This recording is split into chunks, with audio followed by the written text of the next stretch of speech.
Messieurs, beaucoup de gens attendent ce soir depuis longtemps, donc allons-y. Notre premier sujet est la Cour suprême.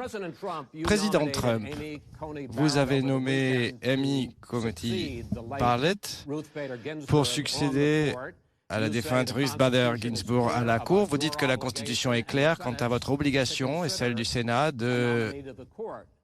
d'évaluer une candidature à la Cour. Le vice-président Biden indique que c'est un effort du président et des républicains de presser une nomination, et ce que vous appelez donc un abus de pouvoir. Donc ma première question à vous deux aujourd'hui, pourquoi avez-vous raison dans vos arguments et votre rival a tort, et pourquoi, comment pensez-vous qu'Amy Barrett assumerait son rôle? C'est très simple. Nous avons gagné l'élection. Les élections ont des conséquences. Nous avons le Sénat, nous avons la Maison-Blanche et nous avons une juge extraordinaire, respectée par tous, extraordinaire, universitaire, et elle est bonne sur tous les aspects. D'ailleurs, parmi les gens qui la soutiennent le plus, il y a des gens très à gauche de l'université de Notre-Dame, et elle va être formidable, fantastique. On a le temps. D'ailleurs, même si on le faisait après l'élection, j'ai plein de temps même après l'élection, comme vous savez. Donc, je pense qu'elle sera formidable. Elle sera aussi bonne que tous les juges qui ont servi à la Cour suprême par le passé. Voilà. Et il y a un professeur de Notre-Dame qui nous dit, et qui est lui-même respecté par tout le monde, qui dit qu'elle est la meilleure élève qu'il ait jamais eue. Donc voilà, nous avons gagné l'élection et donc on a le choix de la choisir. Et il y a très peu de gens qui connaissent vraiment ces questions, qui diraient le contraire. D'ailleurs, les démocrates en feraient autant, et peut-être plus vite que nous. Jamais les démocrates ne renonceraient à cette possibilité. Ils ont failli le faire par le passé, c'est juste qu'ils n'avaient pas le Sénat. Nous avons gagné l'élection, nous avons le droit de le faire, Chris. Merci, Président Trump. Même question à vous, Monsieur le vice-président Biden. Vous avez 2 minutes. Eh bien, tout d'abord, merci d'avoir organisé ce débat. Il me tarde d'y participer. Le peuple américain a son mot à dire dans l'élection du prochain juge. Et c'est le cas également lorsqu'ils élisent un sénateur ou le président des États-Unis. Or, ils n'auront pas la possibilité de le faire aujourd'hui car nous sommes au beau milieu d'une élection. L'élection a d'ores et déjà commencé. Des dizaines de milliers de personnes ont déjà voté. Donc, ce qui doit se passer, c'est que nous devons attendre le scrutin afin de voir quel est le résultat de l'élection. Car c'est la seule façon pour le peuple américain d'exprimer son avis en choisissant un président et un vice-président. Ce qui est en jeu, c'est la chose suivante. Le président a dit qu'il souhaitait se débarrasser de la loi Obamacare. Il a fait sa campagne là-dessus. Son administration était axée là-dessus. Aujourd'hui, il essaie à la Cour suprême d'abroger la loi sur la couverture santé, ce qui va priver 20 millions de personnes de couverture santé, d'assurance santé aujourd'hui, si la Cour suprême se saisit du dossier. Moi, je ne suis pas opposé à cette juge, mais avant même, elle a dit par le passé qu'elle estimait que cette loi, l'Obamacare, n'était pas constitutionnelle. Si cette loi est abrogée, eh bien, les droits des femmes vont changer. Une femme pourrait être facturée davantage car elle a une condition préexistante. Si elle a été enceinte, une femme se verra facturée plus cher pour les mêmes procédures. Et nous y avons mis un terme avec la loi sur la couverture santé. Il y a 100 millions de personnes qui ont des conditions préexistantes. Ces personnes seront privées de couverture santé. Les compagnies d'assurance vont se réjouir de l'abrogation de cette loi. Donc il n'est pas correct de le faire juste avant l'élection. Si Trump gagne l'élection et s'il gagne le Congrès, il aura la possibilité de nommer cette candidate, sinon il faut attendre. Il n'y a pas des millions de personnes avec des conditions médicales préexistantes. En fait, d'ailleurs, la juge Ginsburg l'a dit très fortement, très clairement, il y a 10 ans à peu près, elle a dit le président et le Sénat sont élus pour un mandat. Mais le Sénat, oui, mais le président, c'est 4 ans. Je ne suis pas élu pour 3 ans, mais pour 4 ans. Donc on a le Sénat, et pendant cette période, ce mandat, qui a une durée donnée. Nous avons cette ouverture. Je ne suis pas élu pour 3 ans, je suis élu pour 4 ans. L'élection a d'ores et déjà commencé. 100 millions de personnes, c'est complètement faux. Je ne sais pas d'où tu sors ces chiffres. Votre problème, Joe, c'est que 180 millions de personnes vont sortir du système avec vos politiques socialistes. Messieurs, on ne va pas ouvrir le débat comme ça. Oui, enfin, je suis d'accord. Allons-y. Allons-y, Monsieur le Vice-président. Il sait quelle est ma proposition. Ce que je propose, c'est d'élargir Obamacare, de passer à la vitesse supérieure. J'ai eu un débat avec, lors des primaires, certains des candidats disaient que j'étais favorable à un système d'assurance privée. Ce sera possible avec ma proposition. Non, ça c'est un mensonge. Ça c'est un mensonge. Le parti veut aller vers le socialisme, vers un système de santé socialiste. Je suis le candidat du parti démocrate. C'est moi le candidat. Et c'est moi qui décide des propositions de campagne, c'est moi qui les entérine. Voilà ce que nous proposons. Le fait est que, il faut savoir, il y a 200 000 personnes qui sont décédées sous l'administration Trump. Parmi les personnes qui ont survécu, il y a 7 millions de personnes qui ont attrapé le Covid-19. S'ils se débarrassent de la loi sur la couverture santé, qu'est-ce qui va leur arriver? 300 militaires qui sont morts parce que vous n'avez pas pu protéger les militaires. Et si c'était vous à ma place, ce serait 2 millions de personnes parce que vous n'auriez rien fait. Vous n'avez pas voulu arrêter les arrivées depuis la Chine alors que c'était un foyer. Monsieur le Président, s'il vous plaît. Monsieur le Président. On parle de 2 millions. Monsieur le Président, en tant que modérateur, nous parlerons tout à l'heure dans le prochain segment du Covid. Laissez-moi conclure. Le Président s'oppose également à la loi Roe v. Wade. Et la Cour suprême va également être saisie du dossier. Donc ça, c'est également l'un des enjeux. Pourquoi est-ce que c'est sur le bulletin de vote? En quoi? Mais pourquoi? En quoi? C'est pas sur le bulletin de vote. Mais non, je ne trouve pas. Non. C'est sur le bulletin. Il n'y a rien. Il se passe rien sur ce. Et d'ailleurs, vous ne connaissez pas son point de vue sur Roe versus Wade. Alors, on a beaucoup de temps, donc allons-y tranquillement.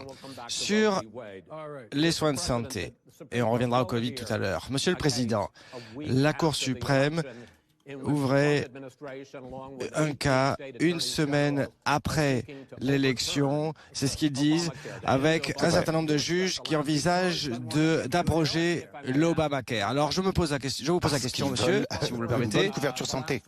Au cours des 4 dernières années, vous avez promis d'abroger, de remplacer l'Obamacare. Mais pendant les 4 ans, vous n'avez jamais proposé un plan exhaustif pour remplacer l'Obamacare.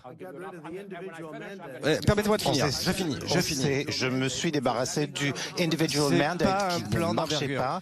Et ça, c'était très important. C'était la pire disposition de la loi Obamacare. Vous lui parlez à lui, vous lui répondez à lui. C'est lui votre contradicteur, pas moi. Le mandat individuel, c'était l'aspect le moins populaire de l'Obamacare. Monsieur le Président, je suis le modérateur de ce débat et j'aimerais que vous m'invitiez de vous poser la question pour que vous puissiez y répondre. Allez-y.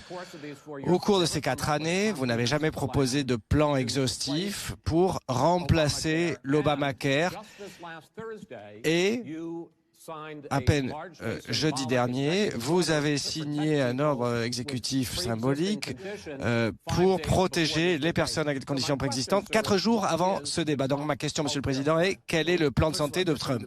Alors tout d'abord, j'ai l'impression que je débat avec vous et pas avec lui. Enfin, ça ne me surprend pas tant que ça. Mais je vais vous dire quelque chose. Il n'y a rien de symbolique à ça. Je fais diminuer le prix des médicaments avec la clause de la nation la plus favorisée, etc. Et les autres étaient trop liés au pharma pour le faire. Et j'ai fait ça très rapidement. Vous avez été au gouvernement pendant tant d'années, vous n'avez rien fait. Donc, voilà, sur la santé, tout ce que nous avons fait. Mais je vais vous donner un exemple. L'insuline, ça détruisait les gens, les familles, etc. Mais maintenant, j'ai obtenu des prix si bas pour l'insuline, c'est le prix de l'eau. On va permettre à nos gouvernements maintenant d'aller dans d'autres pays pour acheter des médicaments parce qu'ils ne payent qu'une petite fraction de... Alors, je Non, vous mais pose la attendez, question. ce sont des choses importantes. Vous serez content. Je rebondis sur un de vos propos pour poser la question au vice-président. Il souligne que vous souhaitiez avoir une option publique à l'Obamacare et son argument, de même que celui d'autres républicains, et que ceci va en finir avec l'assurance privée. Alors attendez, je vous pose la question. C'est parce que dit Ça en votre parti. finira donc avec l'assurance privée pour Ce n'est s'en pas remettre aux mains du seulement pour les gouvernement. personnes qui sont tellement démunies qu'elles ont droit à Medicaid. Elles y auront accès gratuitement dans la plupart des États. Mais le fait est qu'il y a des gouverneurs qui veulent priver les plus démunis d'Obamacare. Si vous avez le droit à Medicaid, vous serez immédiatement inscrit sur les listes publiques. La plupart des Américains ne rempliront pas ces Qui est critères. d'accord avec Bernie Sanders et l'extrême gauche sur ce manifeste pour une médecine socialisée. Écoutez, le fait est que j'ai vaincu Bernie Sanders. Pas beaucoup. Je l'ai beaucoup. De combien? J'ai vaincu Je crois que Bernie Pocahontas Sanders. J'ai gagné contre serait lui. parti 2 jours plus tôt, vous auriez perdu toute chance d'aller jusqu'au Super Tuesday. Enfin, vous avez beaucoup de chance. J'ai eu beaucoup de chance et il semblerait que je sois chanceux ce soir. Et pourquoi? Voilà comment les choses vont se passer. Tout ce qu'il dit depuis le début, c'est un mensonge. Je ne suis pas ici pour identifier tous ces mensonges puisque tout le monde sait Non, c'est qu'il ne Joe, fait que c'est mentir. vous qui mentez. Monsieur le Président, je vous en prie, laissez-le finir. Et ça, ce n'est pas quelque chose qu'il sait faire. Je pense que Vous étiez d'accord avec Bernie Sanders. il n'y a pas de manifeste. Pour commencer, il n'y a pas de manifeste. Il vient de perdre la gauche.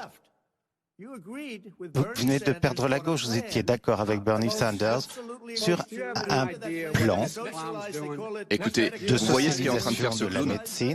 médecine Monsieur le socialisée. Président, Écoutez, il ne souhaite pas venir en aide à ceux qui en ont besoin, à ceux qui ont besoin d'une couverture santé. Pourquoi?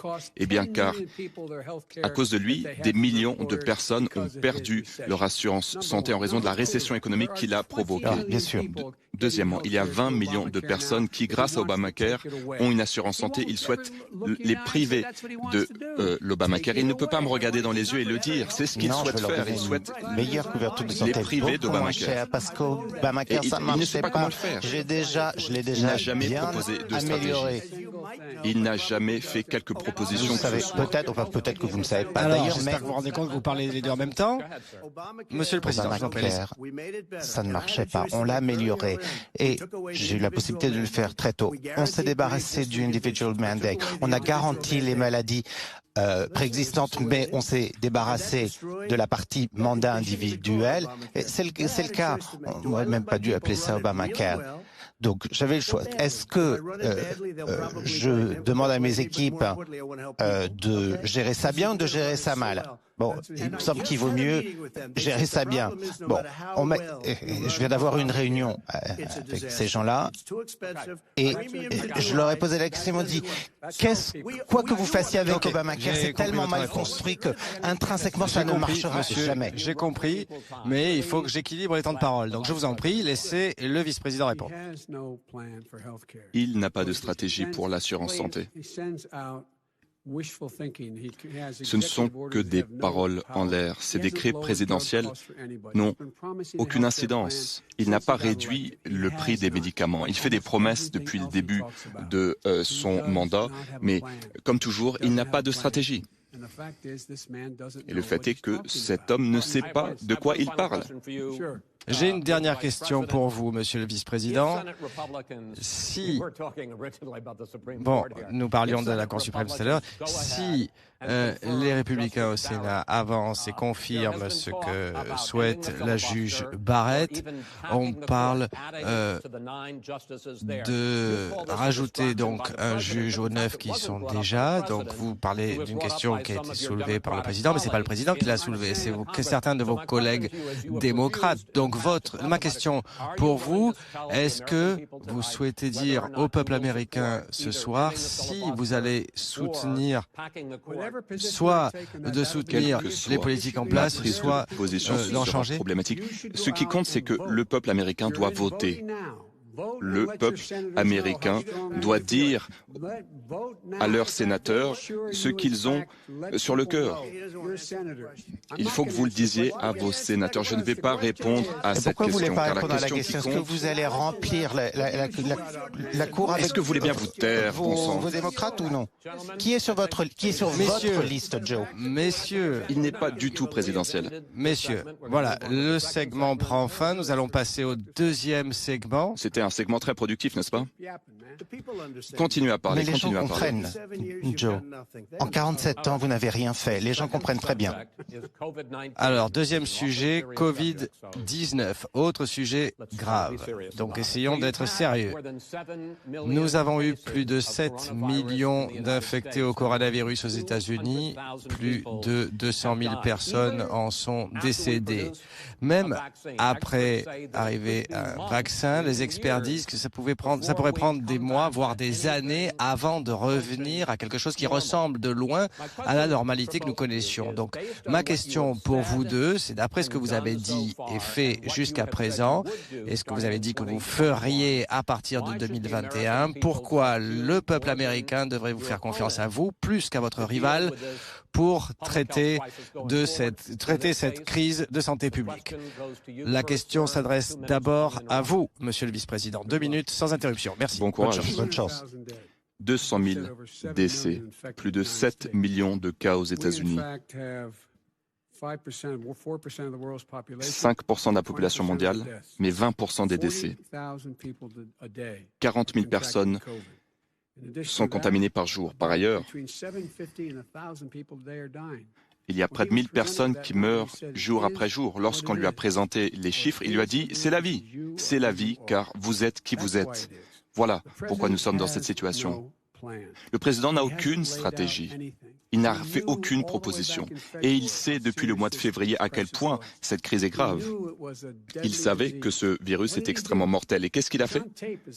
Il y a un enregistrement où on l'entend dire qu'il n'a pas prévenu la population américaine car il ne souhaitait pas qu'elle panique.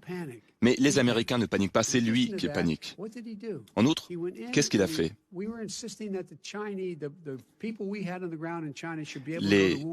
Il fallait permettre à des experts américains de se rendre dans l'état du Wuhan en Chine pour évaluer la situation. Il n'a pas demandé au président chinois que nous puissions le faire. Il a dit que nous devions être reconnaissants vis-à-vis du président chinois car il a fait preuve de transparence. Et ensuite, qu'est-ce qu'il a fait? Il n'a rien fait.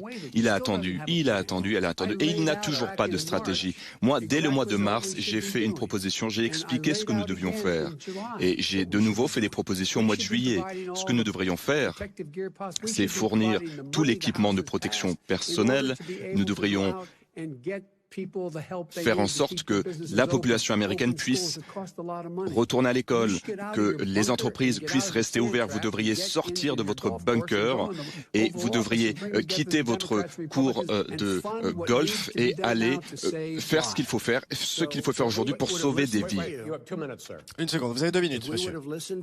Si vous avez écouté, le pays serait resté totalement ouvert, des millions de personnes seraient mortes, pas 200 000 personnes. Et d'ailleurs, une personne, c'est déjà trop, c'est la faute de la Chine. C'est vraiment la faute de la Chine. D'ailleurs, vous ne savez pas combien de gens sont morts en Chine, en Russie, en Inde. Ils ne vous donnent pas des comptes exacts, sachez-le. Mais réfléchissez à ce que nous avons fait. Nous avons fermé les frontières. Il vous a dit, il est xénophobe. Vous ne pensiez pas qu'il fallait le faire, parce que vous disiez que c'était horrible. vous auriez attendu 2 mois de plus. Le fait que j'ai fait les choses tôt, et d'ailleurs le Dr Fauci l'a dit, le président Trump a sauvé des milliers de voix. Beaucoup de vos gouverneurs démocrates ont dit le président Trump a fait un travail extraordinaire. Mais vous ne me croyez pas, allez voir. La plupart des gouverneurs démocrates ont dit que j'avais fait un super boulot.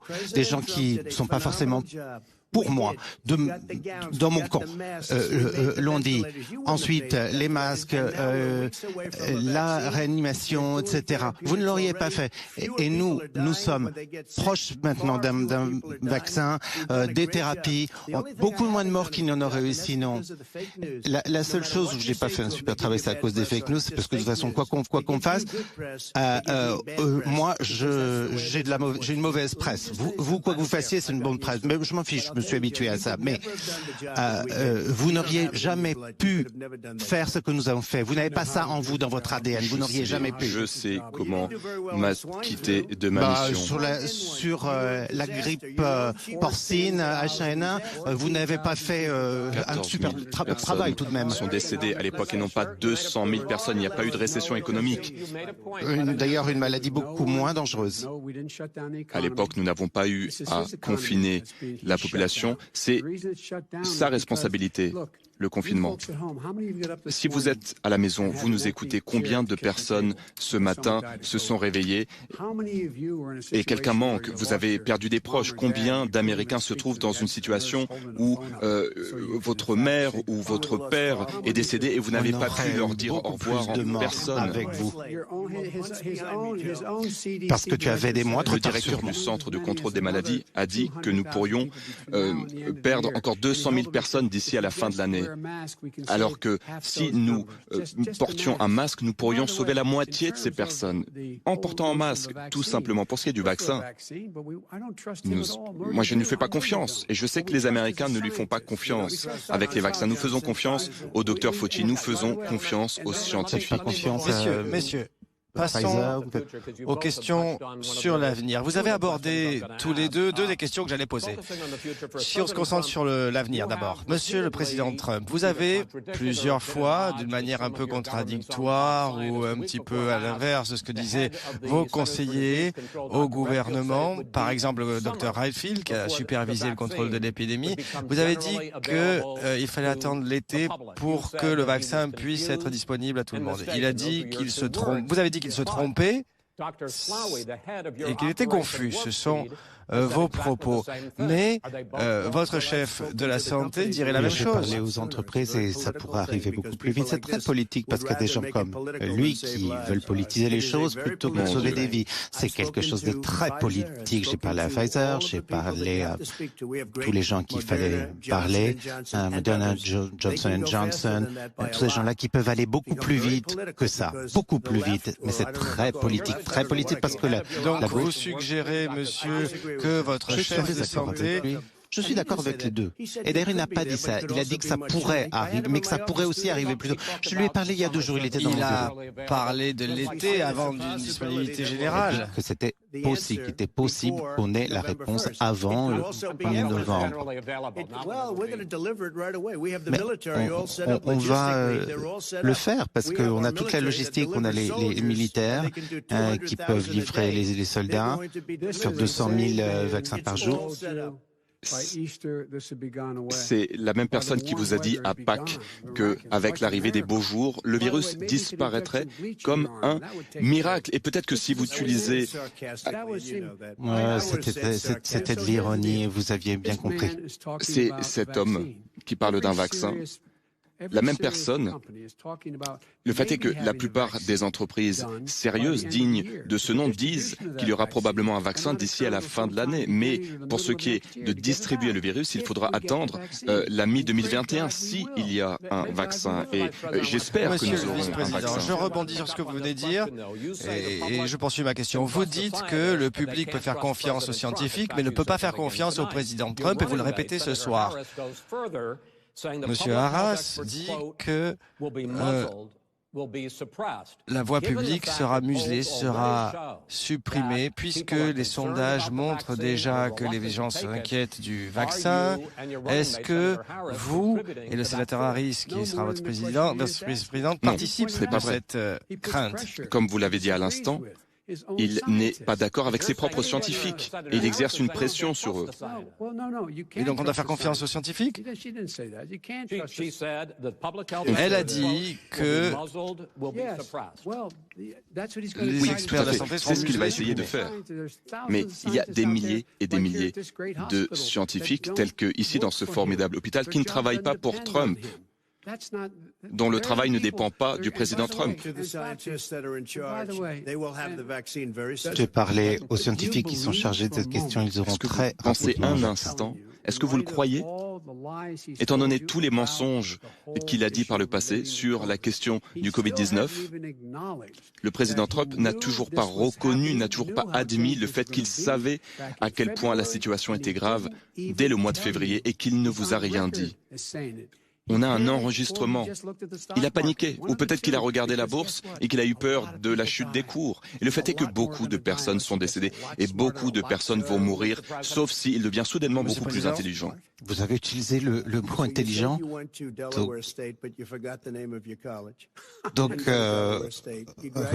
vous ne saviez même pas à quelle université vous étiez allé. Vous avez parlé de Delaware State. Et puis d'ailleurs, quand vous avez eu votre diplôme, vous étiez le dernier de la classe. Donc intelligent, je pense que vous pouvez vous passer d'utiliser. Ça, je pense que c'est un autre débat. Je vais vous dire quelque chose, Joe. Si vous aviez eu en charge ce que j'ai fait, c'est-à-dire confiner la plus grande économie du monde, Parlons d'économie dans le formidable économie du monde. Et d'ailleurs, elle est en train de se remettre sur pied. Alors, voyons comment on a géré le virus jusqu'à présent. Vous avez tous les deux adopté des approches très différentes, ce qui va affecter la façon dont va avancer l'épidémie. Si l'un de vous deux, quand l'un de vous deux sera le nouveau président. Donc, revenons. Vice-président Biden, vous êtes beaucoup plus réticent que le président Trump sur la réouverture de l'économie et les écoles. Pourquoi, monsieur? Car il n'y a pas de stratégie. Si j'étais au pouvoir, j'aurais une stratégie. Il faut permettre à ces entreprises d'avoir le financement dont ils ont besoin, les équipements de protection individuelle. Bon, est-ce qu'il veut bien, s'il voulait bien se taire, ne serait-ce que pour un instant. Nancy Pelosi a une stratégie. Mais il ne veut même pas la rencontrer. Les républicains refusent de rencontrer Nancy Pelosi et lui passe son temps à jouer au golf. Je pense que tu joues plus que moi, Joe. Alors, qu'en pensez-vous, monsieur le président, la réouverture des écoles? Il veut mettre ce pays à l'arrêt et moi je veux que ce pays reste ouvert. Joe, permettez-moi de monter un peu les bretelles. Une seconde, s'il vous plaît. Qu'est-ce qu'il veut? Il veut arrêter le pays. Bon, nous, on a dû le faire parce qu'on ne connaissait rien sur la maladie. Au départ, on s'est rendu compte que des personnes âgées avec des problèmes cardiaques, du diabète, étaient très, très vulnérables. On a beaucoup appris. Les jeunes enfants ne sont pas, même les jeunes ne sont pas très vulnérables. On a beaucoup appris. Mais lui veut arrêter de tout. Il y a plus de gens qui souffriront. Si vous prenez la Pennsylvanie et d'autres États qui ont été entièrement fermés, mis à l'arrêt parce qu'ils ont des démocrates, des gouverneurs démocrates. Et pourquoi est-ce qu'ils veulent faire ça? C'est qu'ils veulent que le confinement reste en place jusqu'après l'élection. J'ai une autre question. Messieurs, mais ces États, en tout cas, ne sont pas en bon état. Messieurs, laissez-moi le répondre. Président, vous avez l'habitude de remettre en question les faits autour de cette épidémie et de fait, on a vu le problème des serveurs, par exemple, qui touchent les assiettes et les... Je n'ai pas de problème avec les masques. D'ailleurs, j'en ai sur moi. Je le mets quand je pense que c'est utile. Et ce soir, c'est un exemple parce que tout le monde a été testé, que vous faites de distanciation sociale, etc. Mais sinon, je porte le masque quand c'est nécessaire. D'accord. Je ne porte pas le masque comme lui. Lui, à chaque fois que vous le voyez, il porte un masque. Il pourrait être à 200 mètres de moi. Il aura encore un masque énorme sur le visage. Monsieur le vice-président Biden, vous avez la parole. Écoutez, il faut permettre aux entreprises de rester ouvertes. Je vous pose la question sur les masques. Les masques changent sensiblement les choses. Le président du CDC a dit que si tout le monde porte des masques et respecte la distanciation sociale, d'ici au mois de janvier, on peut sauver la vie de 100 000 personnes. Donc ça compte. Ils ont également dit le contraire. Aucune personne sérieuse n'a dit l'inverse. Va demander à Fauci, le docteur Fauci. Non, c'est pas vrai. Il a dit le contraire. Il l'a dit très fortement. Alors, il nous reste quelques minutes sur ce Pas segment. bon, et puis ensuite, il a changé d'avis. Il a dit les masques sont bons. Moi, je n'ai rien contre les masques. Je vous me bats pose pas contre les masques. une dernière question sur le sujet, parce que vos approches sont différentes, mais même sur la façon dont vous avez fait campagne, Monsieur le Président. Vous tenez des grands meetings avec des milliers de personnes qui sont rassemblées en extérieur, certes, c'est vrai. Monsieur le vice-président Biden, vous avez tenu des meetings beaucoup plus réduits. Parce qu'évidemment, il n'y a personne qui est intéressé. Bah oui, personne jamais vient à ces Oui, meetings. d'accord. Enfin, quoi qu'il en soit, pourquoi tenez-vous de grands meetings et pas vous? Vous commencez, monsieur. Parce que les gens ont envie d'entendre ce que j'ai à dire. Parce que je suis président. Et parce que j'ai des gens qui viennent voir dans des vous n'avez pas peur de aéroports, ça? des aéroports, des milliers de personnes. Jusqu'à présent, on n'a eu aucun problème. C'est à l'air libre. C'est une grosse différence selon les experts. Et donc, c'est vrai qu'on fait ça à l'air libre, en plein air, avec des foules énormes, vous l'avez vu, etc., en donnant un préavis de 24 heures. Et Joe passe son temps à faire des tournées et il se retrouve avec 3 pèlerins. L'un des derniers grands rassemblements politiques, un journaliste est venu lui poser une question et il lui a dit « Écartez-vous, mettez votre masque. » Vous avez vu ça? Est-ce que vous avez été testé? Il a dit « Je veux être suffisamment loin de ces gens. » Voilà ce qu'il a dit. Il a dit « Moi, ça ira. » Il ne se préoccupe pas de vous, il ne se préoccupe pas de la santé des Américains. Aucun effet négatif. Nous n'avons connu aucun effet négatif. Nous avons jusqu'à 35 000, 40 000 D'accord, personnes. finissons parce que Laissez-moi je souhaite conclure. passer au sujet Il a fait suivant. preuve d'irresponsabilité avec la question de la distanciation sociale ou du port du masque. Il a encouragé les gens à ne pas porter de masque. D'accord, donc si vous aviez les mêmes foules qui venaient au meeting, vous auriez fait la Messieurs, même chose, mais sauf que pouvons-nous passer vous n'en êtes au pas sujet capable. économique? Oui. L'économie se reprend plus rapidement qu'attendu suite au confinement au second trimestre. Le chômage s'est réduit. La Réserve fédérale dit que les perspectives de croissance seront meilleures que ce qu'ils attendaient. Nous sommes dans une situation de reprise. Monsieur le Président, c'est ce que vous dites. Le vice-président n'est pas tout à fait d'accord. Quelle est la différence entre vos visions pour le peuple américain en termes économiques? Monsieur le Président d'abord. Donc on a construit la plus extraordinaire économie de l'histoire. On l'a fermée à cause de cette peste chinoise. Quand la peste est arrivée, on a tout fermé. C'était très dur psychologiquement à faire. Il lui disait d'ailleurs qu'il fallait pas le faire et il se trompait. Et une fois de plus, 2 millions de personnes seraient mortes aujourd'hui.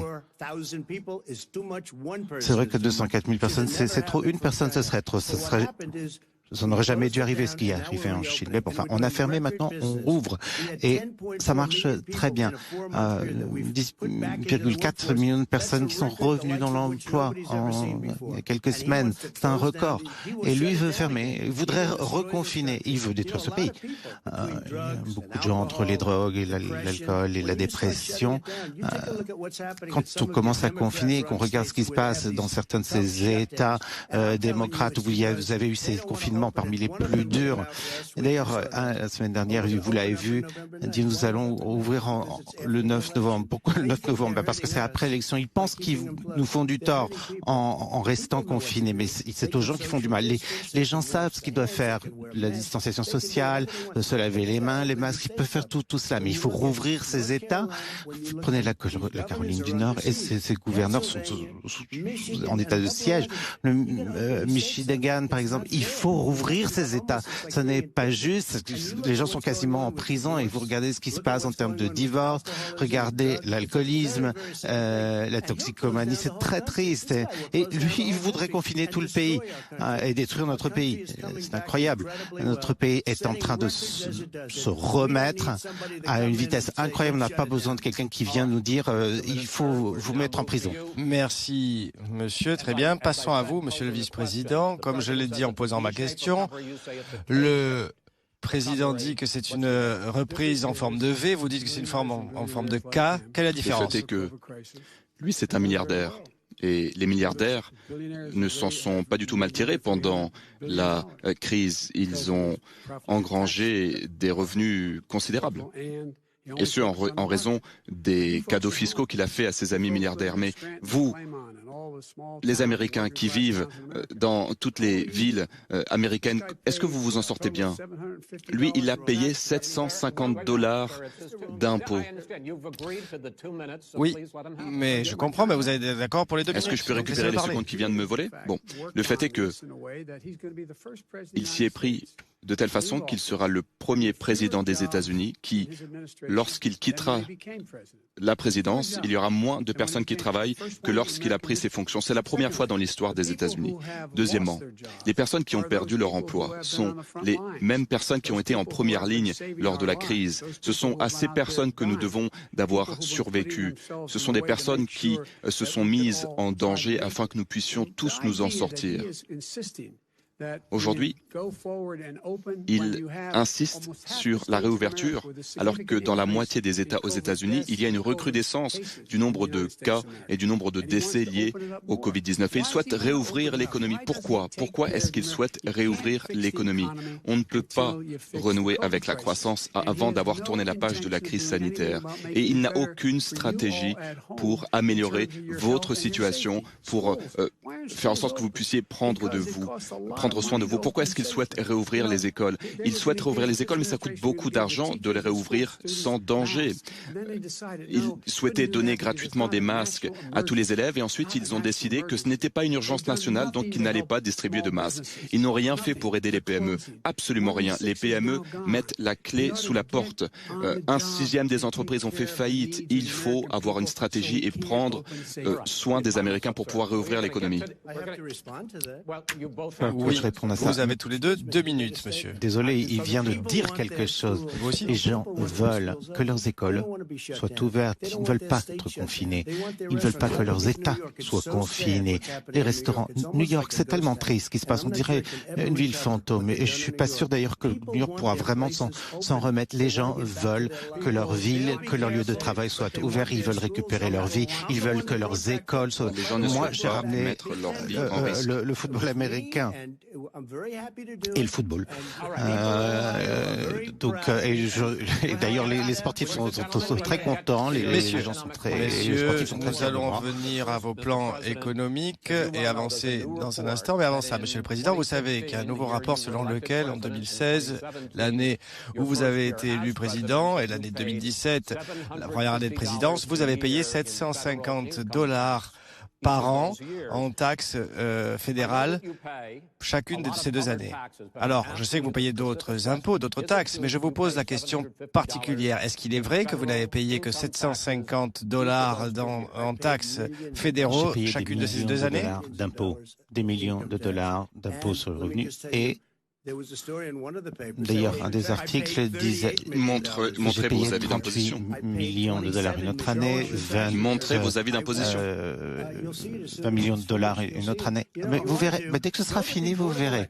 Allez voir le Board of Elections et il y a un rapport épais comme ça qui vous décrit toutes les banques que j'ai, etc. Je n'ai pas du tout un taux d'endettement maximal. Je vous pose une question précise. Je comprends tout ça, bien sûr. Mais Monsieur le Président, je vous pose une question. Est-ce que vous allez nous dire combien vous avez payé d'impôts fédéraux sur le revenu en 2016 et 2017? 2 millions de dollars. Vous avez payé des millions de dollars? 2 millions de dollars. Et d'ailleurs, vous pourrez les voir. Quand? Vous pourrez les voir. Et Chris, je vous dis quelque chose.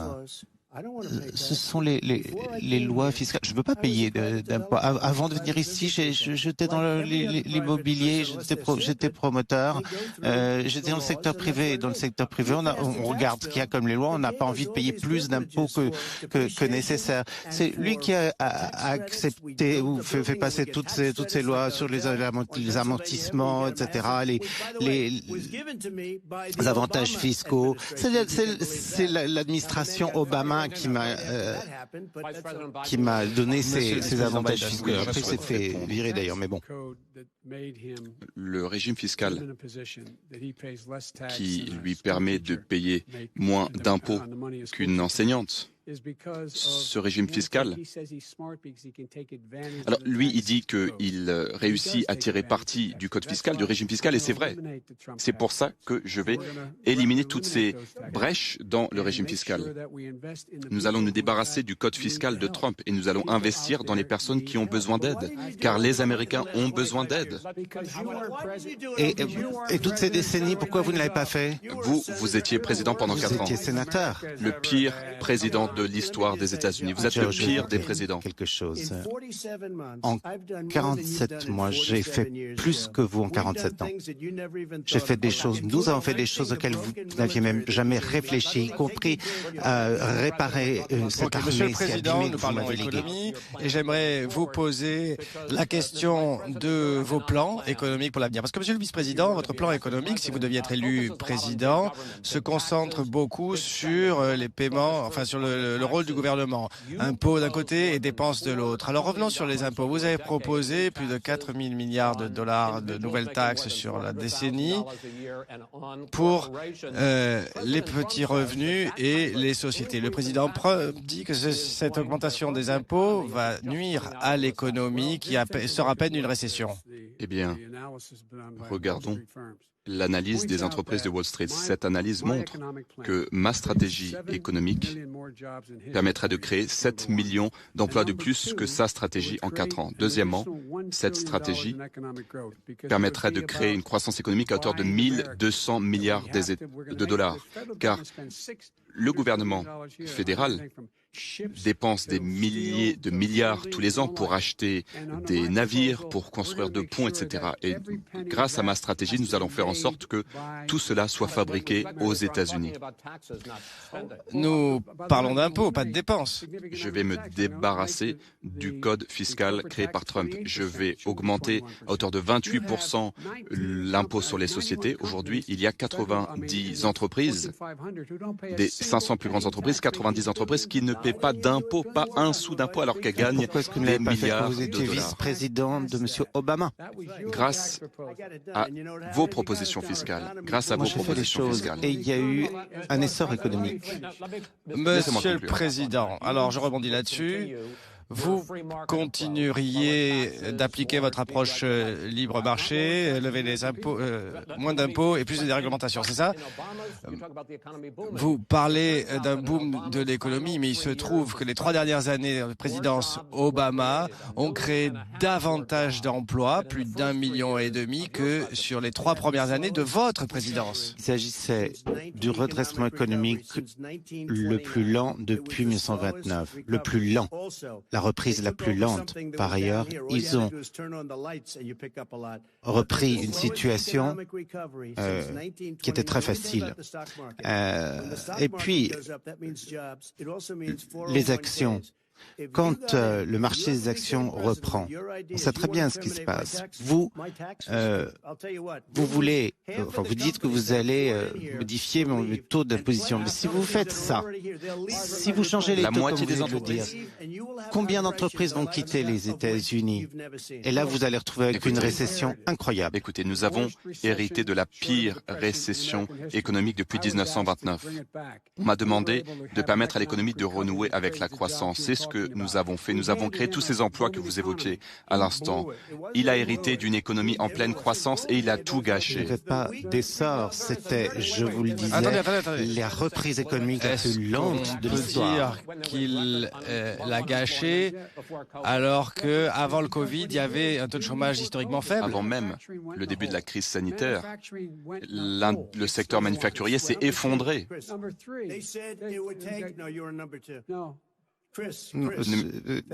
Numéro 2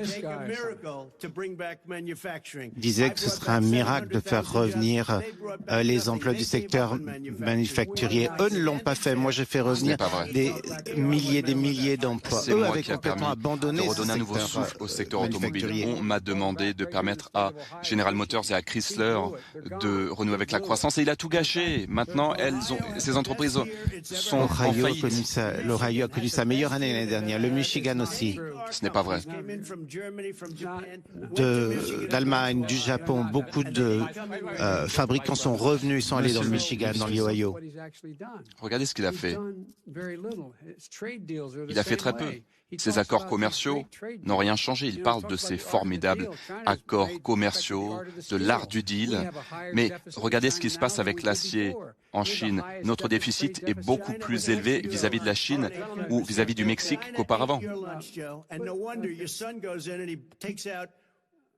La Chine, tiens, et votre fils va en Chine, et d'un seul coup, il reçoit des millions de dollars pour gérer je ne sais quoi. Et d'ailleurs, par curiosité, la femme du maire de Moscou a donné à votre fils 3,5 millions de dollars. Qu'est-ce qu'il a fait pour mériter ça? Rien de ce qu'il dit n'est vrai. Ah bon, d'accord, il n'a pas reçu cette somme? Monsieur le Président, s'il vous plaît, laissez-le parler. Ce n'est pas du tout vrai. Ce n'est pas du tout vrai. Ah, il n'a pas reçu cette somme? Monsieur le Président. C'est 3,5 millions. Il les a jamais reçus, Joe? Monsieur le Président, c'est un débat ouvert, s'il vous plaît.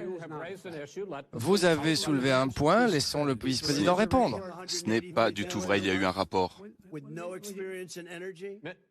Et Monsieur le Président, son salaire mirobolant alors qu'il n'a aucune expérience dans Monsieur le l'énergie. Président, laissez-le répondre. Moi, je crois qu'il a fait quelque Il ne chose de souhaite mal. pas que je termine car il sait très bien que ce qu'il dit est faux. C'est un mensonge et cela a été par qui? prouvé Les médias? par tout le monde, par les médias, par nos alliés, par Évidemment, la parce Banque que les médias mondiale, refusent d'en parler. par tout le monde. Tout le monde a dit que c'était un mensonge. Même les personnes qui ont témoigné, qui ont prêté serment. Donc, je vais vous poser la Non, question. allez-y, Joe. monsieur le vice-président. Moscou lui a versé 3,5 millions. Il y a des personnes de son administration qui ont prêté serment. Je vais vous donner la liste de ces personnes qui ont dit que j'avais fait du bon travail. À vrai dire, vous avez déjà licencié la plupart de vos collaborateurs. Attendez, vous avez le dernier mot. Et c'est difficile de prendre la parole avec un tel clown, pardon, Et avec le d'ailleurs, président. Joe, je me permets de vous dire, Monsieur le Président, 3,5 millions, Joe.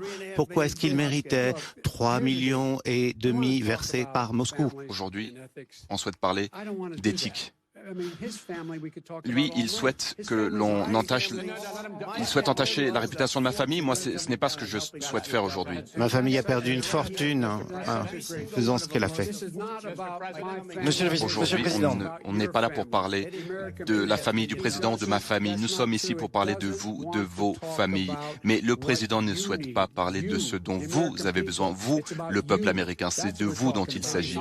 Voilà ce dont nous parlons ce soir. très bien, c'est la fin de ce chapitre. Passons au suivant. Essayez. Non, mais je voudrais dire un mot. Non, la réponse est non. Un point La très réponse important. est non. Monsieur, Cette histoire d'Ukraine, Monsieur, ce milliard de dollars. stop. Ce n'est pas vrai. Messieurs.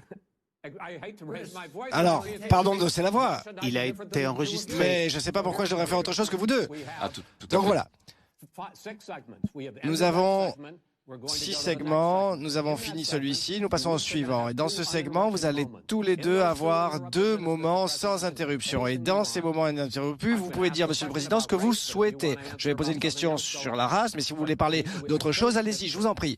Mais je pense que ça servirait davantage le pays si nous laissons chacun parler sans interruption. Monsieur le Président, je vous demande de le faire.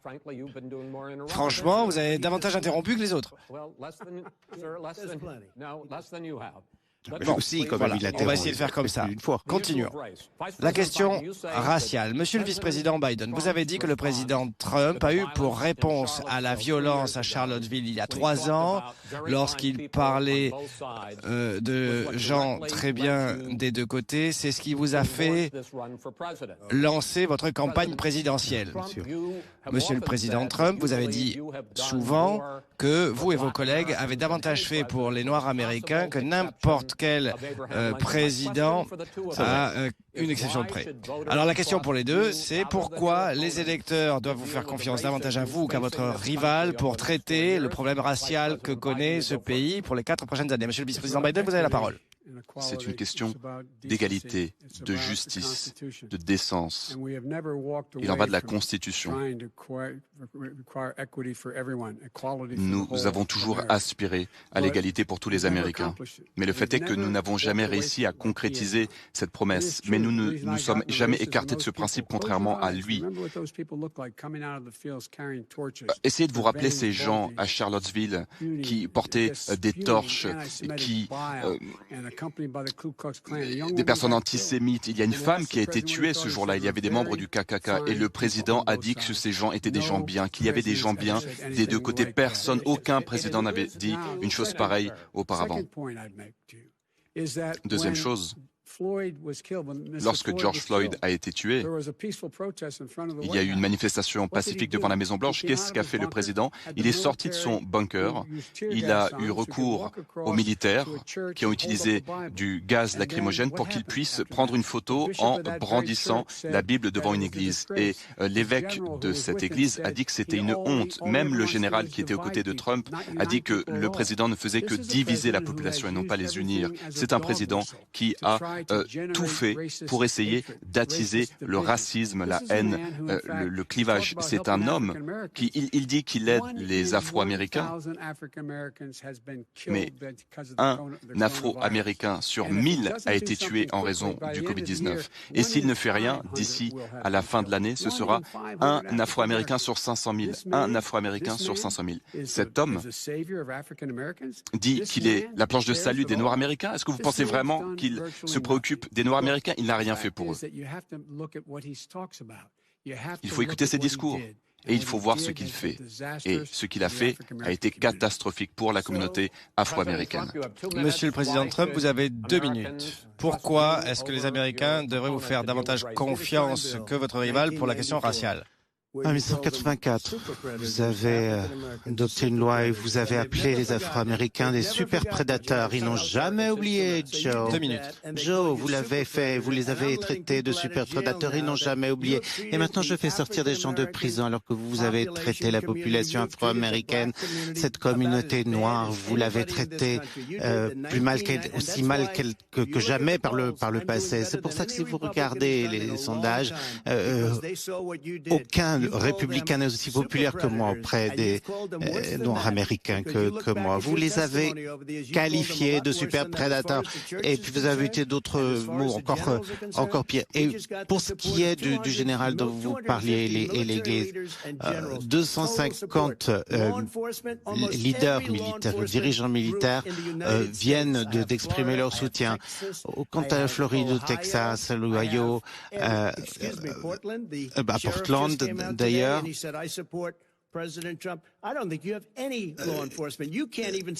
là encore, les responsables de la police ont dit tout leur soutien. Vous pouvez même pas dire le mot police. Parce que si vous dites police, vous allez perdre tous vos soutiens. Et pourquoi vous ne dites pas police? Parce que si la police nous avait appelé à Portland, si l'État nous avait appelé à Portland, nous aurions mis fin à ces troubles en une demi-heure. Ils ne veulent pas le faire. Mais que ce soit Chicago, Seattle, ceux qui nous ont appelés, ils ont levé les mains. C'était fini. En quelques minutes, c'était fini. 40 des villes qui ont le plus de problèmes sont démocrates, sont à gauche, et vous êtes dépendants d'elles. Or, les gens, les Américains normaux, eux, veulent très bien. La loi. Alors, j'aimerais revenir à la question raciale. Vice-président Biden, après la décision du grand jury dans l'affaire Breonna Taylor de ne pas poursuivre la police pour homicide, vous avez soulevé la question de savoir si la justice pouvait s'appliquer de manière égale en Amérique. Est-ce que vous pensez qu'il y a un système judiciaire différent et non égal pour les Noirs américains dans ce pays? Il y a des injustices systématiques dans l'éducation, dans la santé, dans la police, mais la plupart des policiers sont des gens de bonne volonté qui risquent leur vie tous les jours pour prendre soin de nous. Mais il y a quelques pommes pourries. Et lorsque l'on trouve ces pommes pourries, eh bien, il faut les écarter de la police et il faut les tenir responsables. Et ce que je vais faire en tant que président des États-Unis, c'est réunir un groupe de personnes à la Maison-Blanche, des représentants de la police, de groupes de droits civils, et nous allons trouver une solution pour changer la façon dont les choses fonctionnent, pour avoir plus de transparence lorsqu'il y a lorsqu'il se passe des choses telles que ce qui est arrivé à George Floyd. Des policiers ne sont pas contents lorsqu'ils entendent parler d'histoires comme l'histoire de Breonna Taylor ou George Floyd. La plupart des policiers sont bien entendu contre à ces meurtres, mais la violence, bien entendu, n'est jamais acceptable. Les manifestations pacifiques sont acceptables. La violence n'est jamais acceptable. C'est quoi des manifestations pacifiques quand on entre dans un centre-ville, on détruit tout, les voitures, les magasins, etc. J'aimerais poursuivre sur la question raciale et je vous promets de revenir à la question du droit et de l'ordre plus tard. Ce mois-ci, votre administration a demandé aux agences fédérales de mettre fin aux formations dans sensibilité raciale qui alimentent la théorie raciale. Pourquoi avez-vous décidé de faire cela, de mettre fin à ces formations raciales et pourquoi pensez-vous qu'il y a du racisme dans ce pays? Raciste, parce qu'il y a beaucoup de gens qui se plaignaient qu'on leur demandait de faire des choses qui étaient absolument folles, parce que c'était une révolution radicale, extrémiste qui avait lieu dans notre armée, dans nos écoles, un peu partout aux États-Unis. Vous le savez, et tout le monde le savait, vous aussi, vous savez. Si vous êtes quelqu'un qui n'avait pas aucun statut dans la vie, et on payait des gens des milliers de dollars pour enseigner à des gens très simples des idées, de très mauvaises idées. En fait, on leur apprenait à détester les États-Unis. Ça, je ne le permettrai pas. Il faut revenir aux valeurs fondamentales de notre pays. Or, ces gens disaient, les États-Unis, c'est le pays le pire qui existe, le plus raciste. Ils leur apprenaient la détestation, la haine des États-Unis. Ça, je ne le permettrai pas. Personne ne fait cela. C'est lui, le raciste. Je maîtrise bien plus ce sujet que lui. Le fait est qu'il faut qu'il y ait une prise de conscience. Il faut que les gens réussissent à se mettre à la place des autres, afin que nous comprenions ce qui cause du tort aux autres.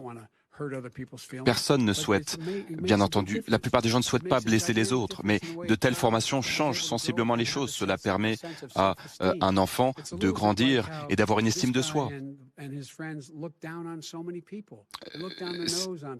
Il y a beaucoup de personnes, par exemple, quand j'étais petit, qui me regardaient de haut car nous n'avions pas beaucoup d'argent, nous étions des catholiques d'origine irlandaise. Il y a des personnes qui méprisent ceux qui ne sont pas de la même couleur qu'eux, mais nous sommes tous des Américains. La seule façon de réunir les Américains, c'est de n'exclure personne. Et si nous sommes ensemble, nous pouvons tout accomplir.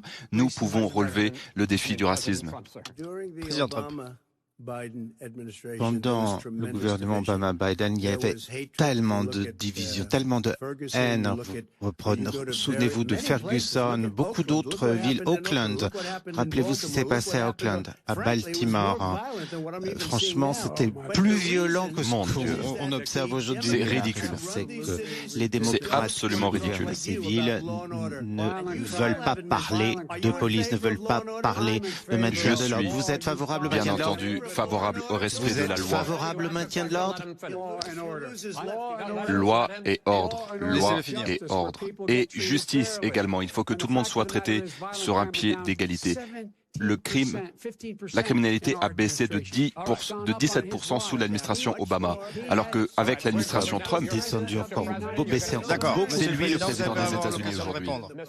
Monsieur le Président, vous allez être très content parce que nous allons parler de loi et d'ordre. Là où on a du problème, ce sont ces villes gouvernées par des démocrates. Exactement ma question. Il y a eu une augmentation radicale des homicides en Amérique, en particulier cet été, et vous accusez souvent les maires et les gouverneurs démocrates, mais en fait, on se rend compte que les chiffres sont les mêmes dans les villes républicaines comme Fort Worth ou Tulsa. Donc, est-ce que c'est vraiment une question partisane? Je crois que c'est partisan. Vous pouvez trouver un ou deux exemples. Jean, si vous prenez Chicago et regardez ce qui se passe à Chicago où 58 personnes se sont tirées dessus et 8 sont morts. À New York, regardez un petit peu, 150%, 200% d'augmentation de la criminalité. C'est fou, c'est dingue ce qui se passe à New York. Et lui ne veut pas dire le mot de police ou de maintien de l'ordre parce qu'il ne peut pas, parce qu'il va perdre son soutien d'extrême gauche, ses soutiens d'extrême gauche, et là, ce sera fini pour lui. Mais je veux dire, si les États-Unis étaient gérés comme lui veut gérer les États-Unis, nos belles banlieues ne seraient plus ce qu'elles sont. Il ne sait pas à quoi ressemble une banlieue. Il n'est jamais allé dans une banlieue. Je connais les banlieues. Moi, j'ai grandi dans une banlieue dans les années 50.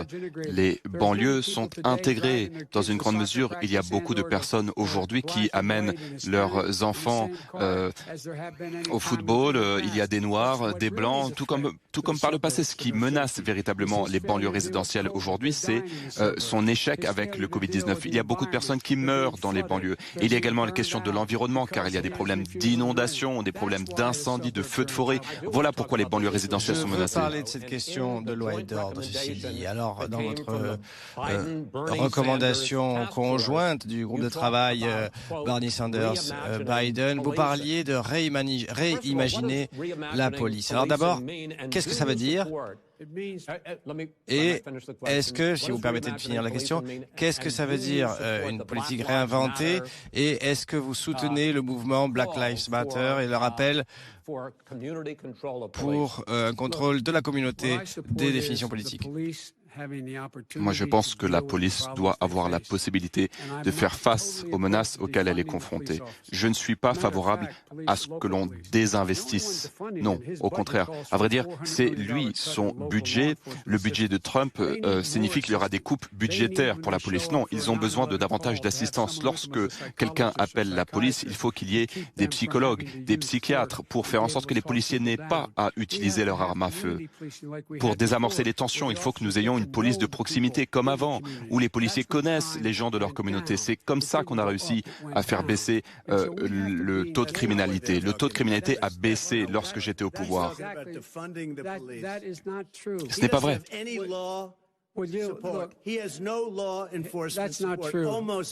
Ce n'est pas vrai.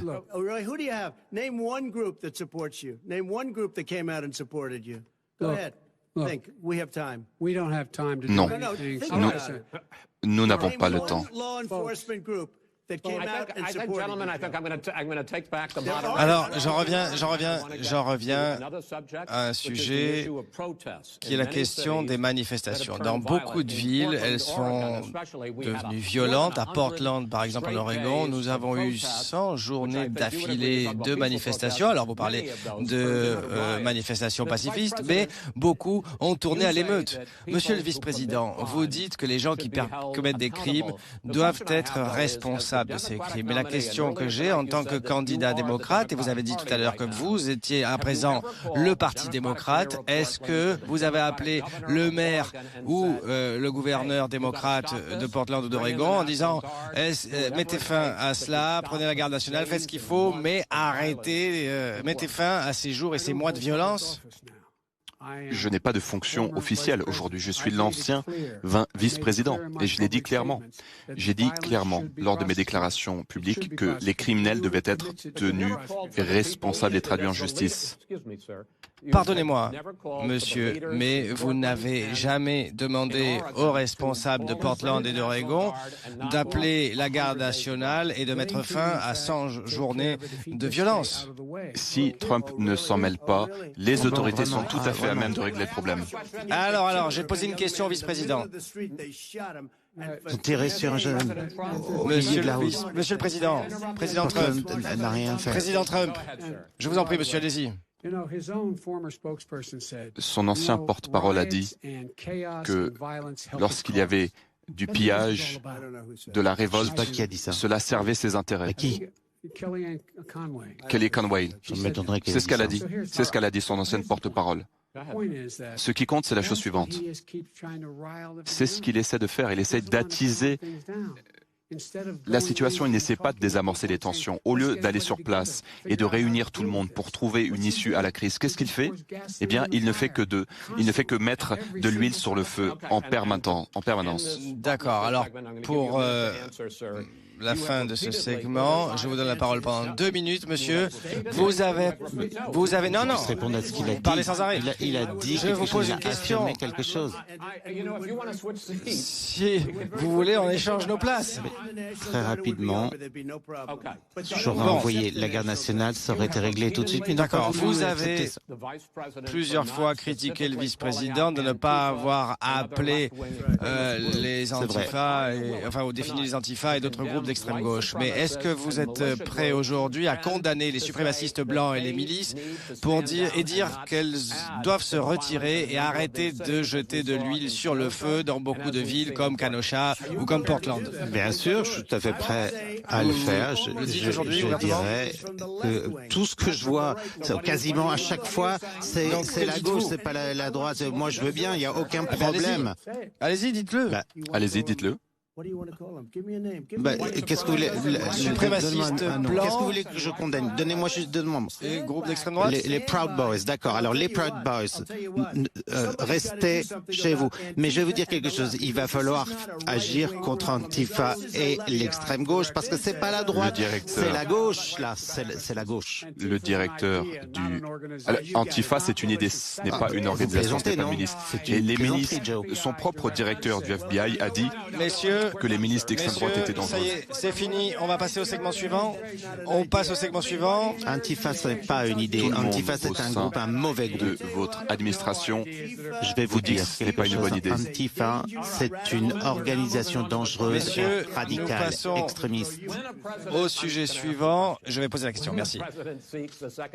Lorsqu'un président cherche à se faire réélire, c'est en général un référendum de son bilan.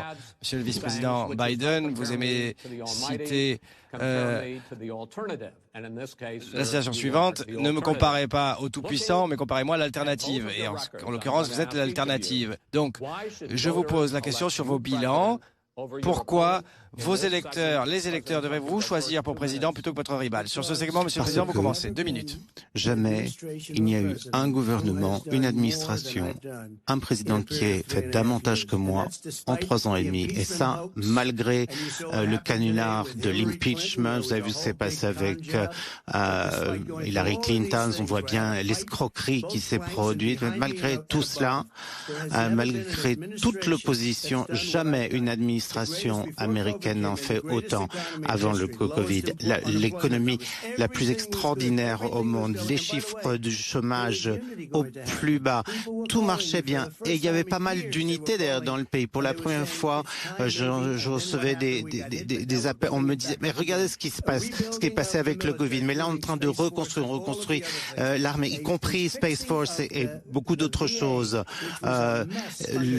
L'administration des vétérans, des anciens combattants qui n'étaient si mal couverts par la santé à cause de lui, et maintenant 91% de soutien de la part de nos anciens combattants dont nous nous occupons très bien. On reconstruit l'armée, les emplois, et peut-être le plus important de toutes ces choses, 300 juges et 3 formidables juges de la Cour suprême en un mandat. Et pourquoi est-ce que j'ai autant de juges? Parce que Obama et Monsieur Biden m'ont laissé 128 postes vacants.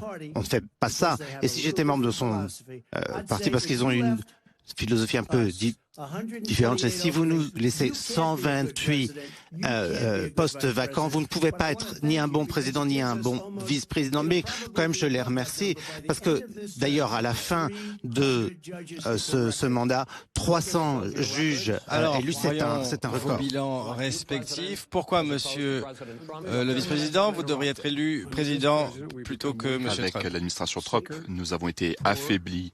Nous sommes plus malades, plus pauvres, plus divisés. Le pays est plus violent. Lorsque j'étais vice-président, nous avons hérité d'une récession.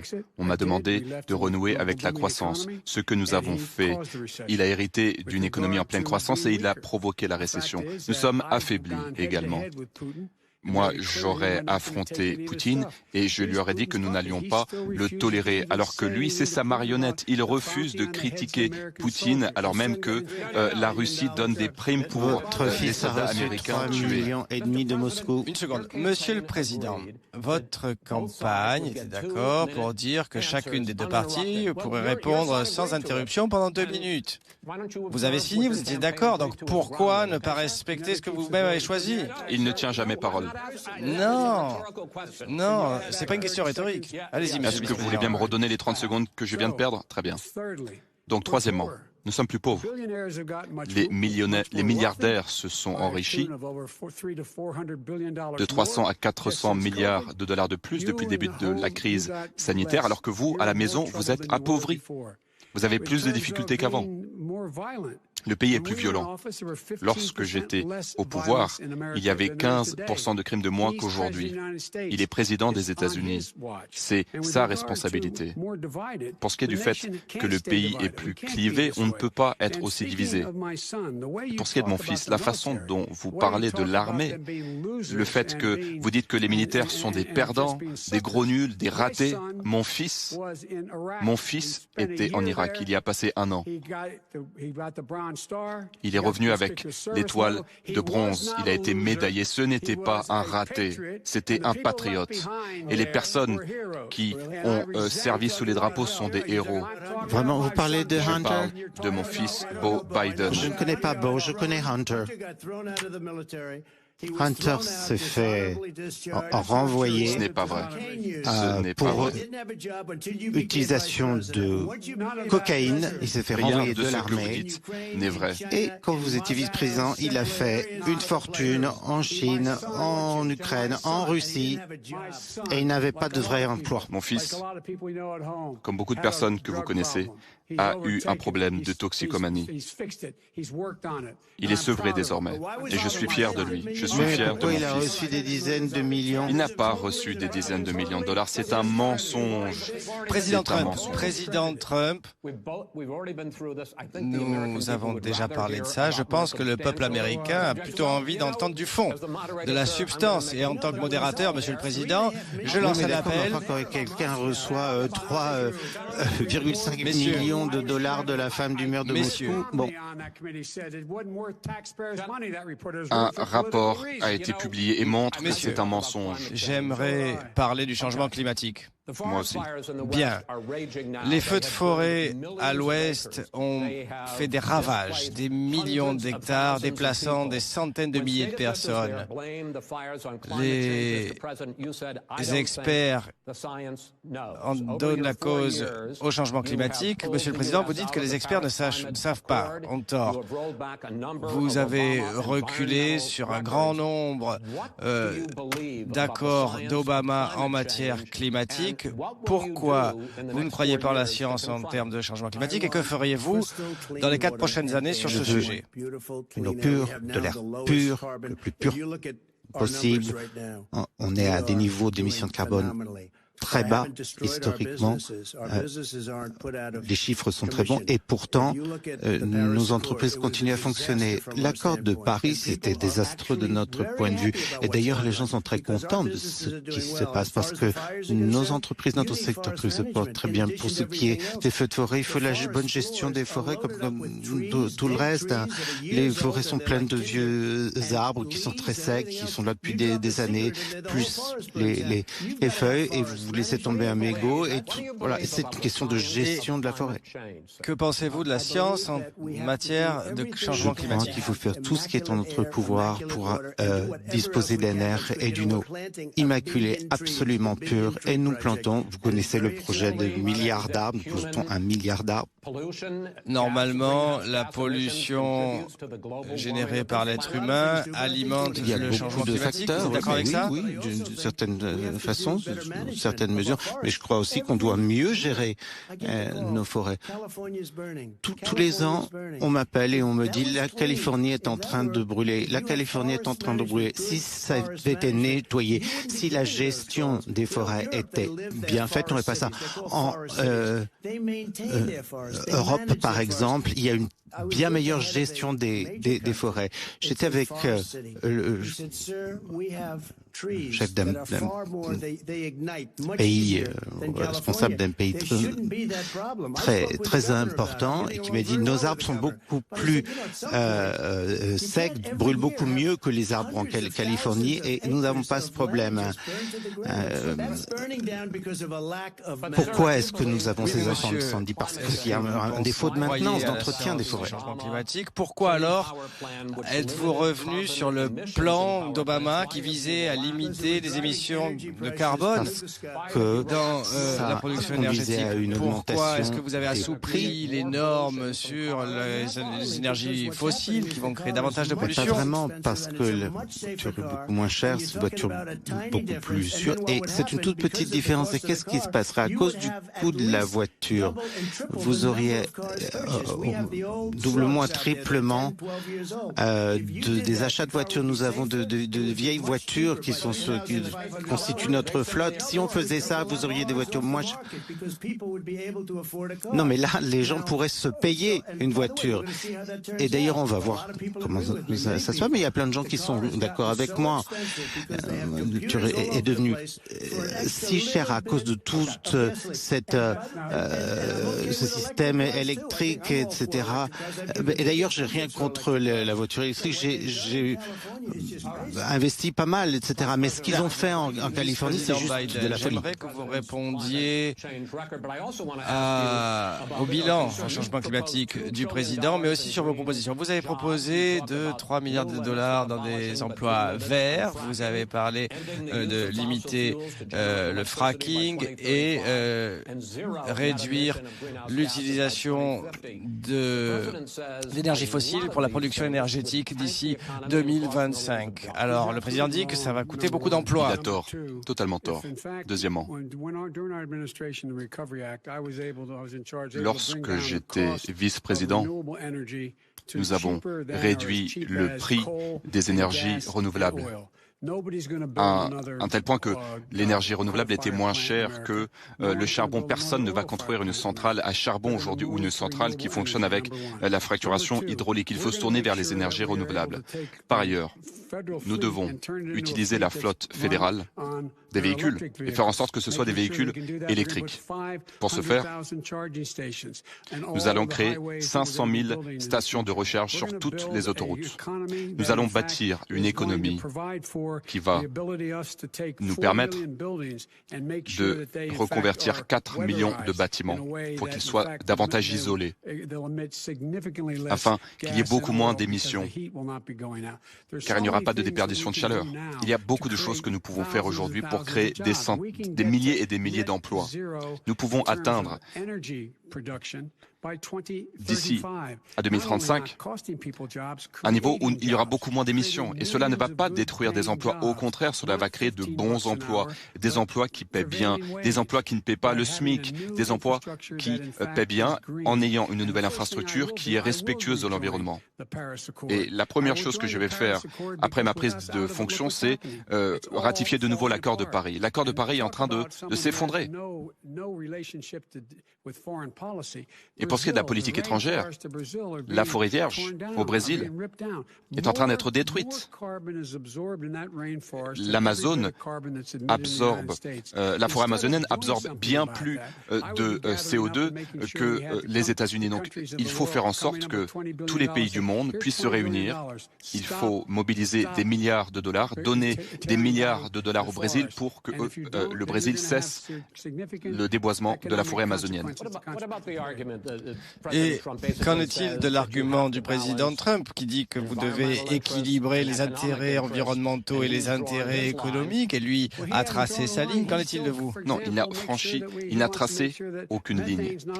Il dit que le méthane, ce n'est pas problématique, par exemple. Aujourd'hui, on peut émettre plus de méthane qu'avant. Le méthane, ce type dit que nous n'avons pas besoin de réglementation sur le carburant utilisé par les voitures. Et c'est vrai, c'est la vérité. Il parle du Green New Deal. Et c'est pas 2 milliards ou 20 milliards. C'est 100 Moi, je suis en train de 1000 parler de ma milliards de stratégie. dollars pour détruire des bâtiments et les reconstruire. Il n'y a rien de plus idiot qu'on puisse imaginer. Un système où il y aura plus d'avions, peut-être plus de vaches aussi, non, etc. Donc, Ce n'est pas vrai, ce sont des sommes que nous ne retrouverons jamais. S'il vous plaît.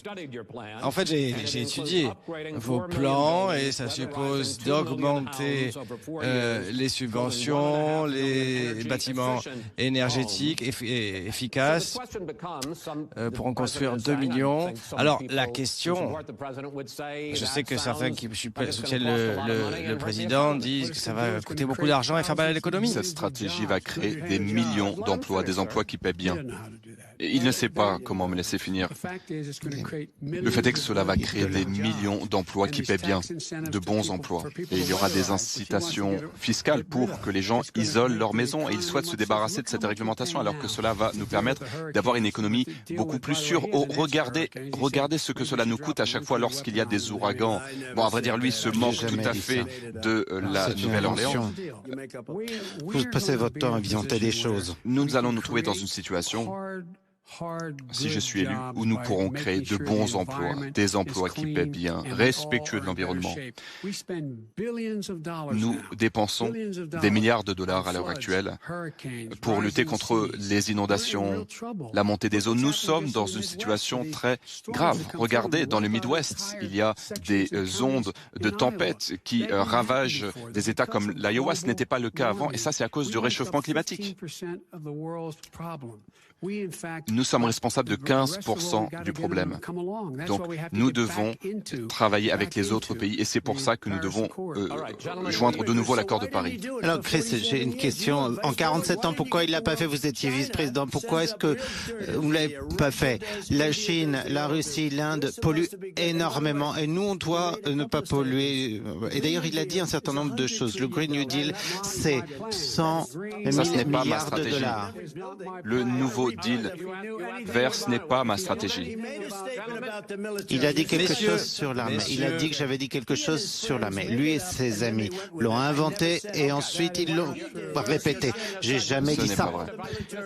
Monsieur le vice-président. Mais lui, par contre, il a traité les militaires qui étaient devant lui de sales cons. C'est pas vrai. Allez-y, monsieur le vice-président. Répondez, s'il vous plaît, à cette dernière question. Alors, je ne me souviens pas de sa dernière question, il y en avait tellement. Oui, c'est difficile pour moi aussi. Sur l'économie et sur la question du coût. Pour ce qui est de l'économie, le Green New Deal, le New Deal vert et toute la question environnementale. Le New Deal vert sera autofinancé. Nous n'allons pas construire des usines qui polluent énormément. Excusez-moi. Donc vous soutenez non, je ne suis pas favorable au New Deal vert. Ah ben voilà, c'est intéressant de l'apprendre. Oh, tu viens de perdre la gauche extrême. Moi, je soutiens le plan Biden, le plan que j'ai formulé, qui n'est pas le même que ce qu'il appelle le New Deal vert d'extrême Messieurs, gauche. dernier segment, intégrité des élections. Nous sommes ici ce soir et des millions d'Américains reçoivent en ce moment même des bulletins de vote. Quel niveau de confiance devons-nous avoir pour dire que ce sera une élection équitable et qu'êtes-vous prêt à faire au cours des 5 prochaines semaines parce qu'il y aura bien sûr le jour de l'élection, mais également le décompte après le jour de l'élection. Qu'êtes-vous prêt à faire pour assurer le peuple américain en leur disant que le prochain président américain sera le vainqueur légitime de l'élection? Segment final, monsieur le vice-président. Il faut aller se voter. Il faut aller voter. Allez allez sur Internet. Il y a un site Internet qui vous permet de savoir comment voter. C'est ça qui compte.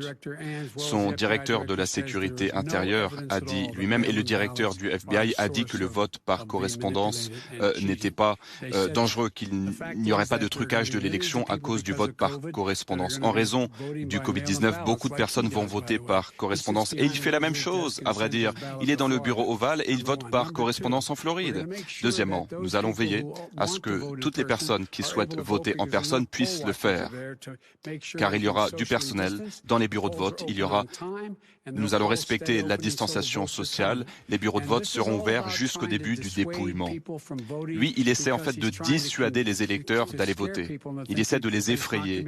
Il leur dit que l'élection ne sera pas légitime. Et moi, je vous encourage à vous rendre aux urnes. C'est vous qui allez déterminer le résultat de ce scrutin. Allez voter. Allez voter. Si vous le pouvez, votez le plus tôt possible dans votre État. Si vous souhaitez voter dans le bureau de vote, allez-y. Choisissez la façon qui vous convient le plus. Il ne peut pas vous empêcher de voter et de déterminer le résultat de cette élection. Lorsque le dépouillement aura été fait, le résultat sera accepté. Si je gagne l'élection, je l'accepterai. Si je perds l'élection, j'accepterai le résultat du scrutin. Mais lui, il dit qu'il ne sait pas s'il acceptera le résultat, mais cela ne compte pas. Car si nous réussissons à dépouiller tous les bulletins de vote, tout sera terminé. Il quittera la présidence, il ne restera pas au pouvoir. Donc, allez voter. Comprenez bien que vous avez la possibilité de déterminer le destin de ce pays pour les 4 prochaines années. Est-ce que nous allons changer ou est-ce que nous allons continuer avec ces mensonges pendant 4 ans? Donc, quand j'entends Joe nous parler de transition, il n'y a pas eu de transition quand j'ai gagné cette élection. Et si vous regardez Hillary Clinton et tous ces gens, il n'y a pas eu de transition parce qu'ils sont arrivés dans mon dos à essayer de fomenter un coup d'État, à espionner ma campagne. Dès le jour où j'ai descendu l'escalier avec la première dame, ils ont commencé tout ça. Ils ont été catastrophiques, un désastre pour notre pays. Et on les a, on sait ce qu'ils ont fait. Vous avez eu l'idée de la loi Logan avec le général Flynn. Et d'ailleurs, en un sens, nous savons également ce que vous avez fait. Et Obama aussi. Donc, ne me parlez pas d'une transition. Pour ce qui est de ce mode de scrutin, c'est un désastre. Un bulletin qu'on a demandé, oui, il n'y a pas de problème là. On le demande, on le reçoit, on le renvoie. Par contre, si le bulletin n'a pas été sollicité et on en envoie des millions, il y a de la fraude, on a trouvé à Krings, on en a retrouvé un peu partout dans des zones démocrates. En double, c'est une fraude à un niveau jamais vu.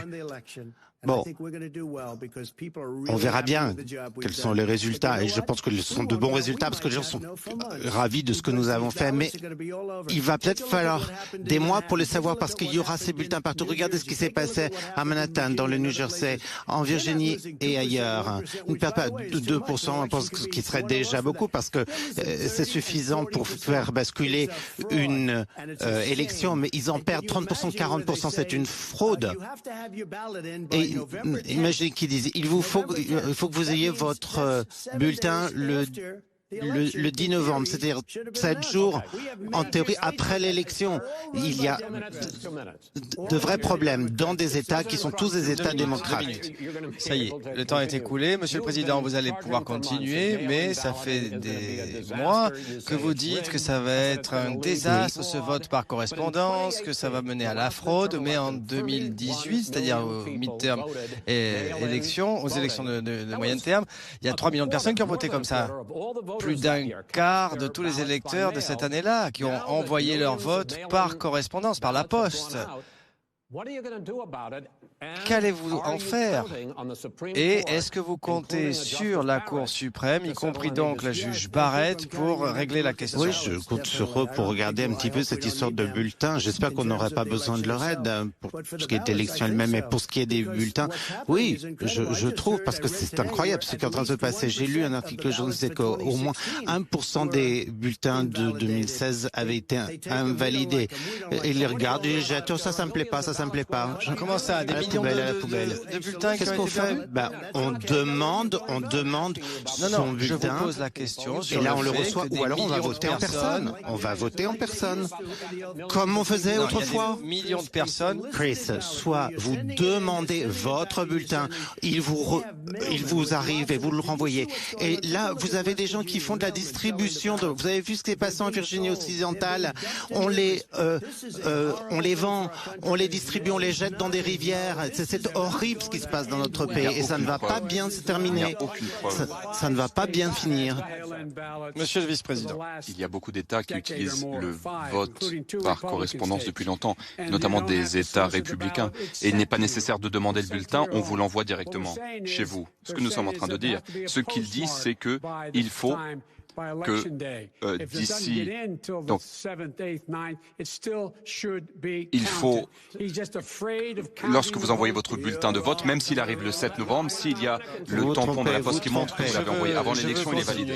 Monsieur le vice-président Biden, c'est tellement faux ce qu'il dit, Chris. Vice-président Biden, le principal problème en fait au cours des années de ce vote à correspondance, c'est pas la fraude historiquement, c'est que des quantités considérables de bulletins se perdent parce qu'ils sont pas complètement bien remplis ou parce que ils ne respectent pas les règles. Donc la question c'est, est-ce que ça vous inquiète que la Cour suprême, avec le juge Barrett, prenne une décision sur le sujet? Je suis préoccupé par le fait que n'importe quelle cour se saisisse du dossier.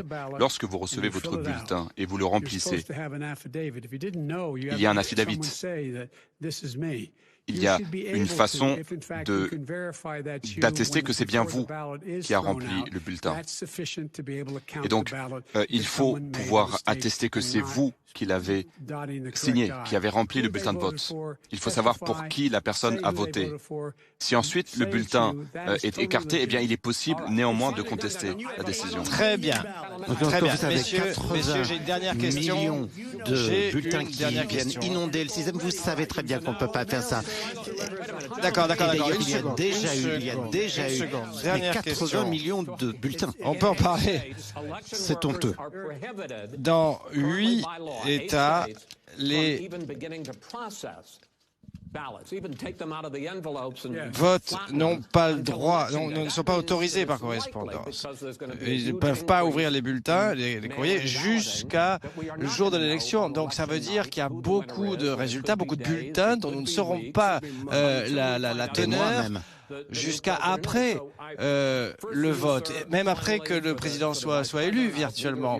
Donc, vous allez commencer, essayez de ne pas interrompre l'autre. Est-ce que vous appellerez vos soutiens à garder leur calme pendant cette période pour ne pas entreprendre d'actes d'incivilité, et est-ce que vous engagez à ne pas crier victoire jusqu'à ce que l'élection ait été ratifiée, certifiée? Je demande à mes supporters d'aller au bureau de vote et de regarder ce qui se passe de très près.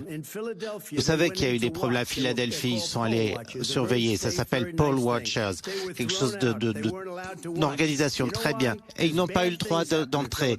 Pourquoi? Parce qu'il y a des choses assez louches, de mauvaises choses qui se passent à Philadelphie. Je demande à mes supporters, j'espère que l'élection sera équitable, et si c'est le cas, aucun problème. Mais si je vois des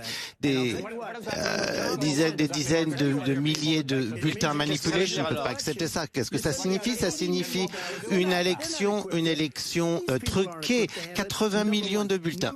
Bon. Et puis, par ailleurs, il y a la triche. On a retrouvé des bulletins dans un panier poubelle il y a quelques jours, et ils avaient tous le nom de Trump dessus. Ça vous paraît une bonne chose? Vos soutiens à garder leur calme pendant que le décompte des votes, et est-ce que vous êtes prêt à ne pas déclarer victoire avant que l'élection soit certifiée? Oui.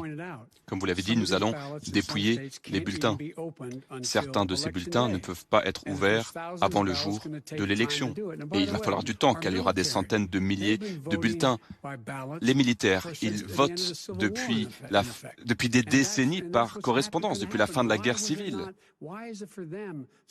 Alors, Pourquoi est-ce que pour eux, lorsque c'est les militaires qui votent, ce n'est pas fraudulent, ce n'est pas frauduleux? C'est le même processus. Personne n'a prouvé, n'a démontré qu'il y avait des fraudes avec le vote par correspondance.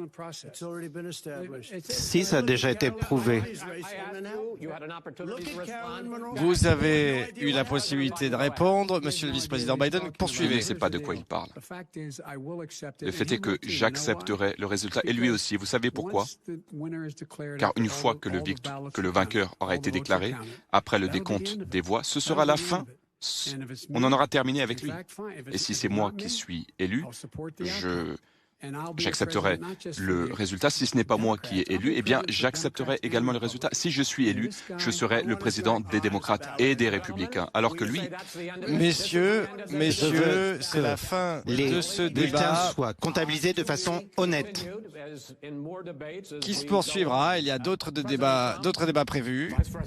Monsieur le président Trump, vice-président Biden, merci pour cette intéressante heure et demie. Et merci d'avoir participé. C'est le premier des 3 débats auxquels vous avez souscrit, et donc nous nous retrouvons ici à la Case Western Reserve University à la Cleveland Clinic, que nous remercions pour avoir accueilli ce débat présidentiel. Le prochain dans une semaine dans l'université de Utah, avec également le débat des candidats à la vice-présidence, Harris et Mike Pence, Madame Harris, Monsieur Pence, et nous nous retrouverons alors. D'ici là, je vous souhaite une bonne nuit. Thank you.